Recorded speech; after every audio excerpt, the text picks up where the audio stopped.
시청자 여러분 안녕하십니까? 지방자치 중점 소식을 전하고 더 나은 지방자치의 방향을 제시하는 지방자치 1번지입니다.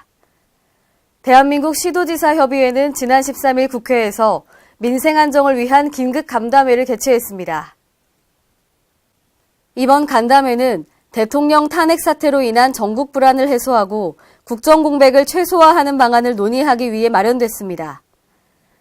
이 자리에서 시도지사들은 일자리 창출, AI 최소화, 재해재난 공동대응 등 시급한 민생 현안을 최우선적으로 해결하는 데 총력을 기울이기로 합의했습니다. 특히 헌법재판소의 신속한 판단도 촉구하고 조속한 시일 내에 황교안 권한대행 간 긴급 현안회의 개최도 요구했습니다. 최문순 협의회장은 중앙으로의 권력 집중, 경제의 집중을 해소하고 제대로 된 지방자치가 실현될 수 있도록 협의회 차원에서 지속적으로 대응해 나갈 것이라고 말했습니다.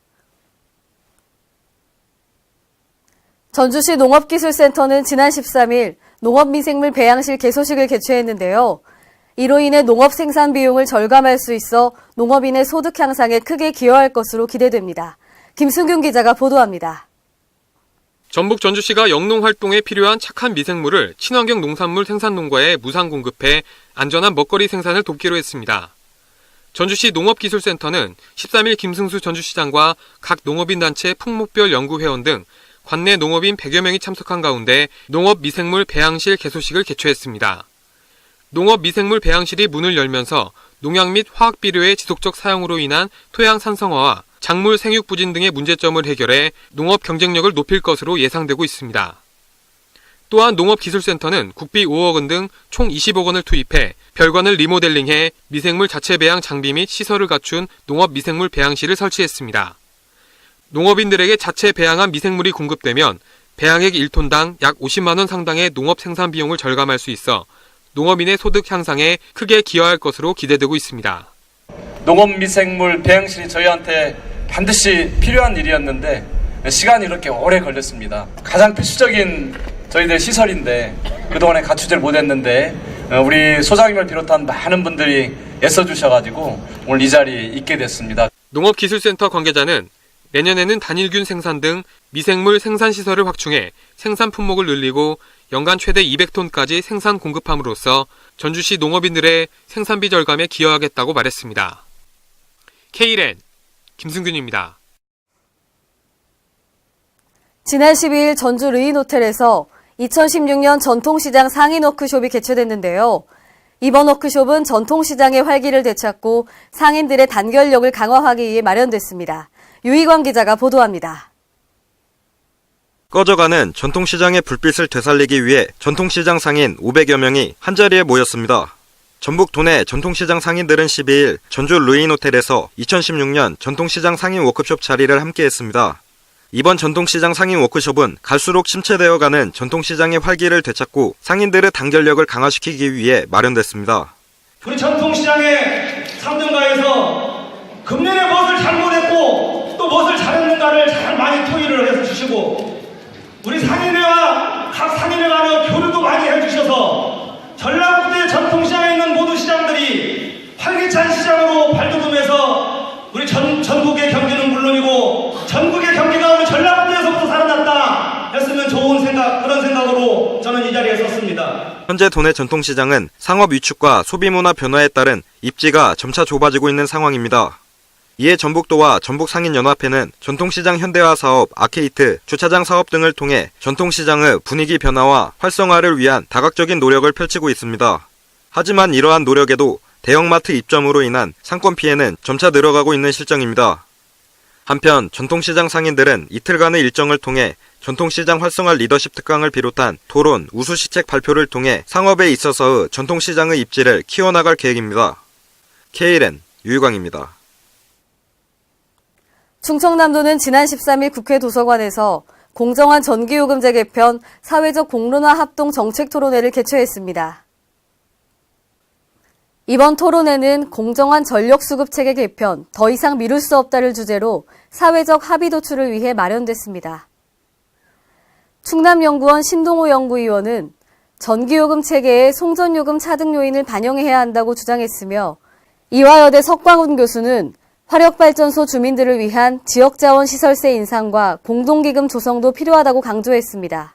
또한 에너지경제연구원 이근대 선임연구위원은 산업용 전력에 대한 차등 요금을 도입해 국민 수용성을 높이는 방안이 현실적인 대안이라고 제시했습니다. 충남도는 전기요금제 개편을 위해 내년에는 전기사업법과 전원개발 촉진법 개정을 국회와 정부에 건의할 계획입니다. 남원시 노암동 주민자치발전협의회는 지난 13일 노암동 행정복지센터에서 2016 송년 희망나눔 바자회를 개최했습니다. 이번 바자회는 관내업체 후원과 지역 주민들의 자발적인 재능 기부로 이루어졌습니다. 바자회 나눔장터에서는 생활용품을 시중보다 20에서 50% 저렴하게 판매하고 대추차, 가래떡구이, 어묵 등 먹거리 카페도 함께 운영되었습니다. 바자회 수익금 전액은 어려운 이웃을 돕는 데 쓰일 예정입니다. 또한 노암동 자치사랑방 발표회도 함께 개최돼 볼거리를 제공하고 건강과 화합을 다질 수 있는 자리가 되었습니다. 남원시 관계자는 민관이 협력하여 함께 추진하는 행사인 만큼 생활고를 겪고 있는 이웃을 챙기고 행복한 사회를 만들어 나가기 위해 노력하는 계기가 되었다고 말했습니다. 대전 원예농협은 지난 12일 대전광역시청을 방문해 어려운 이웃들이 따뜻한 겨울을 보낼 수 있도록 사랑의 쌀 13,000kg을 기탁했습니다. 이날 기탁식은 권선택 대전시장과 김의영 대전원예 농협조합장 등이 참석한 가운데 대전시청 10층 응접실에서 열렸습니다. 기탁된 쌀은 복지만둘의 결연자, 무료급식소, 사회복지시설 등 어려운 이웃들의 겨울나기 지원을 위해 대전 푸드마켓 등을 통해 긴급 전달할 예정입니다. 대전 원예농협은 안전한 농산물을 안정적으로 공급해오는 등 지역사회의 중추적인 역할을 하고 있으며 2007년부터 김장 및 사랑의 쌀 등 이웃돕기 사업을 꾸준히 실천해오고 있습니다.